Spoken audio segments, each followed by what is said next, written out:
महाराष्ट्र में अब 288 सीटों पर चुनाव प्रचार के लिए करीब 20 घंटे का ही वक्त बचा है। यानी चुनाव प्रचार टॉप गियर पर चल रहा है। आखिरी वक्त पर महाराष्ट्र में योगी आदित्यनाथ ने छत्रपति शिवाजी का ऐसा मुद्दा उठाया जो महाराष्ट्र के लोगों को प्रभावित कर सकता है, जबकि प्रियंका गांधी वाड्रा ने कांग्रेस के लिए आरएसएस के गढ़ नागपुर में रोड शो किया। इस दौरान बीजेपी के कुछ कार्यकर्ताओं ने उन्हें बीजेपी के झंडे भी दिखाए। प्रियंका का रोड शो गुजर जाने के बाद कांग्रेस और बीजेपी के कार्यकर्ताओं के बीच झड़प भी हुई।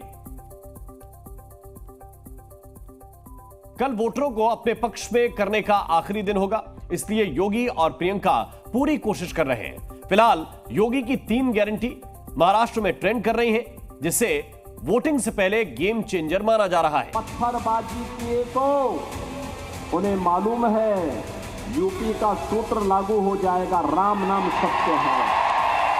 यूपी वाला फॉर्मूला बताकर योगी ने महाराष्ट्र के कट्टरपंथी पत्थरबाजों को वार्निंग दी है। कोई पथराव करने का दुस्साहस नहीं कर पाएगा। महाराष्ट्र की जनता को योगी ने पथराव मुक्त त्योहार की गारंटी दी है। जिस राज्य में करीब 80% हिंदू हैं, आखिर वहां पर्व त्योहारों को पत्थरबाजी से मुक्त करने की बातें क्यों हो रही हैं? महाराष्ट्र के चुनाव में योगी जो मुद्दा लेकर आए हैं, उसकी गंभीरता आपको समझाएंगे। उससे पहले योगी का ऐलान सुनिए। तब हमारे बप्पा गणपति बप्पा के शोभा यात्रा पर कोई पथराव करने का दुस्साहस नहीं कर पाएगा। रामनवमी के किसी शोभा यात्रा पर कोई पथराव करने का दुस्साहस नहीं कर पाएगा। ये पत्थरबाज अपने घर में सिकुड़ जाएंगे, सिमड़ जाएंगे, घर के बाहर नहीं निकल पाएंगे, और निकलेंगे तो पत्थरबाजी किए तो उन्हें मालूम है यूपी का सूत्र लागू हो जाएगा, राम नाम सत्य है। योगी का बयान महाराष्ट्र के लिए कितना महत्व रखता है, ये समझने के लिए पिछले कुछ महीनों में हिंदू त्योहारों पर हुई पत्थरबाजी का आंकड़ा देखिए। अमरावती में नवरात्र के दौरान हमले में 21 पुलिस वाले घायल हो गए। भिवंडी और बुल्ढाणा में गणपति विसर्जन के दौरान पत्थर चले। जलगांव और नासिक में रक्षाबंधन के करीब पथराव की घटनाएं हुई। यानी कोई हिंदू त्योहार पत्थरों से अछूता नहीं बचा रहा। इसीलिए कोल्हापुर में योगी 1300 किलोमीटर दूर लखनऊ से पर्व त्योहारों को स्टोन पेल्टिंग फ्री बनाने वाला फॉर्मूला लेकर आए। मुद्दा सिर्फ ये नहीं है कि पत्थरबाजी रुके, बल्कि योगी ने यह भी बताया कि पत्थरबाज कौन है।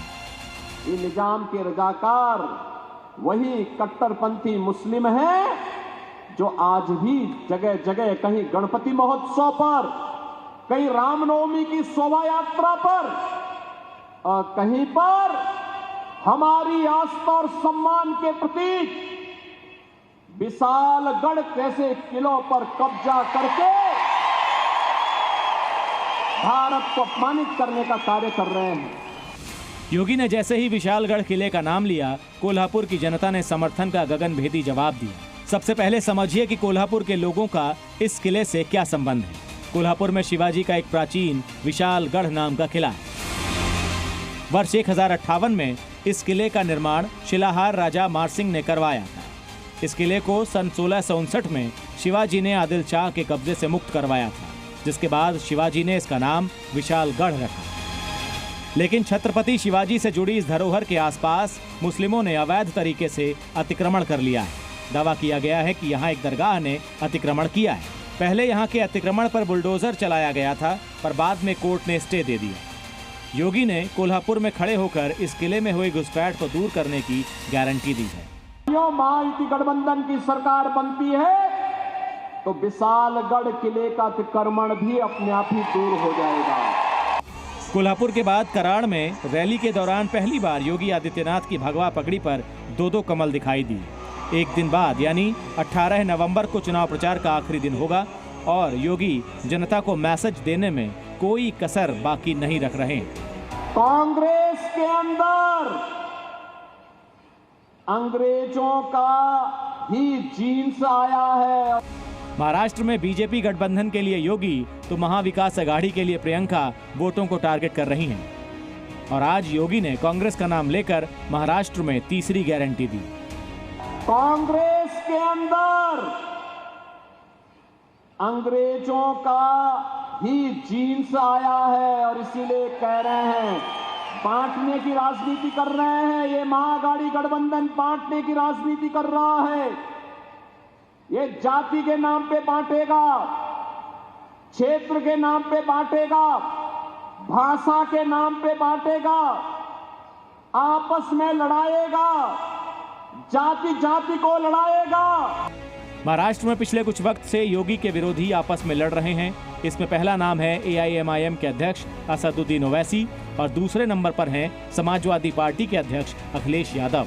हालांकि इस बार योगी ने वोट बैंक की राजनीति करने वाली समाजवादी पार्टी को टारगेट पर लिया और इसके बाद ओवैसी भी अखिलेश के खिलाफ मैदान में आ गए। उस समय जो विभाजन की खाई समाज को बांटने का मुस्लिम लीग कर रही थी, वही कार्य तो आज समाजवादी पार्टी आपके बीच में कर। ये क्या महाविकास अघाड़ी है? ईस्ट से कांग्रेस लड़ रही है, समाजवादी पार्टी भी अघाड़ी का हिस्सा है, मगर उनका कैंडिडेट यहां पर है। मालेगांव में उनका कैंडिडेट है, कांग्रेस का भी है। धूलिया में फारूक शाह के खिलाफ समाजवादी भी है और उद्धव ठाकरे का भी कैंडिडेट है। ये क्या प्लानिंग क्या है? वही प्लानिंग जो पार्लियामेंट में किए थे कि पूरे मिलके इसको हरा देंगे, मंजलिस को हरा देंगे। महाराष्ट्र में हाथों हाथ योगी की गारंटी चल रही है। विशालगढ़ किला और पत्थरबाजी का मुद्दा उठाकर योगी लीड कर रहे हैं और अघाड़ी का सियासी रास्ता मुश्किल बना रहे हैं। ब्यूरो रिपोर्ट, जी मीडिया। भारत माता की। जी न्यूज़।